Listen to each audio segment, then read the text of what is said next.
I think if you can wrestle, you can do anything in life. My parents are immigrants to this country, and I was raised in the border town of Chula Vista, potential for a lot of trouble, and both my parents worked. I started going to the boys club, Boys and Girls Club. It was just a boys club when I was there, and they had wrestling there, and that exposed me to the sport. But my uncles wrestled too, so I know I probably would get into it a little later on. And so I sort of fell into it, and then I fell in love with it.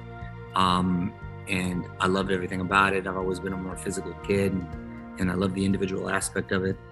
All the aspects that you learn in the sport, as far as physical toughness, mental toughness, depending on yourself, being vulnerable out there, discipline that you need. Those are all attributes, of course, that you need to be successful in life.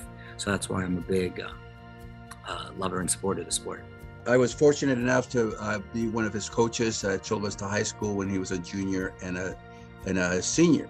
Here's a young man who has never, ever away from his support of the wrestling sport.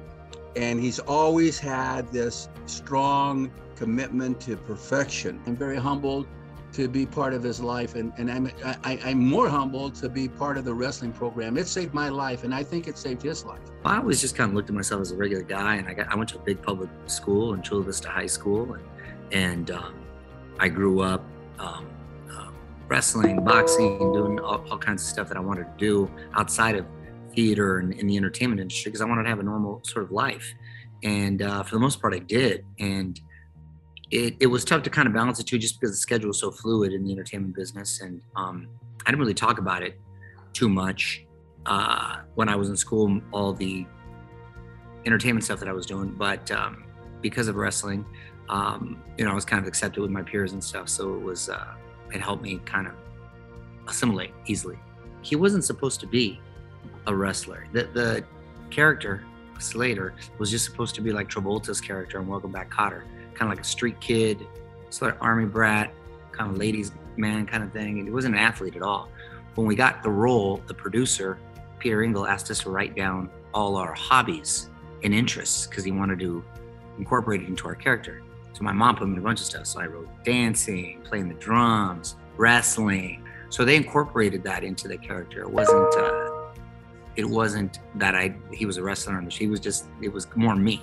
It's an incredible honor that I don't take lightly, and I'm so grateful. And I always try to use my platform to raise the awareness level of the sport. I think it's the greatest sport in the world, and I think it helps so many young men out there, myself included, and hopefully my boys. And I just love to be able to be a flag carrier and hopefully promote it as much as I can and to carry it to the mainstream. He owes a lot to wrestling, and he says it.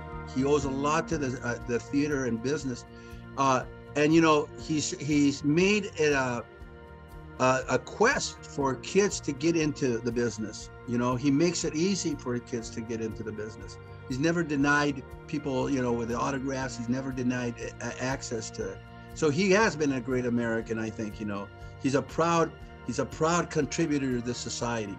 I think if you can wrestle, you can do anything in life. It's something that can really, more importantly, other than learning a great self-defense and keeping you in fantastic shape and making you physically tough, really the mental aspect, the emotional aspect, psychologically, it really shapes you and matures you and makes you tough and helps you have such great confidence. And again, I think those are all attributes that help you in any aspect of life that you want to get involved with. I know it's helped me, and I hope it does for not only my boys, but other young boys out there. So, I'll continue to kind of preach the gospel, if you will.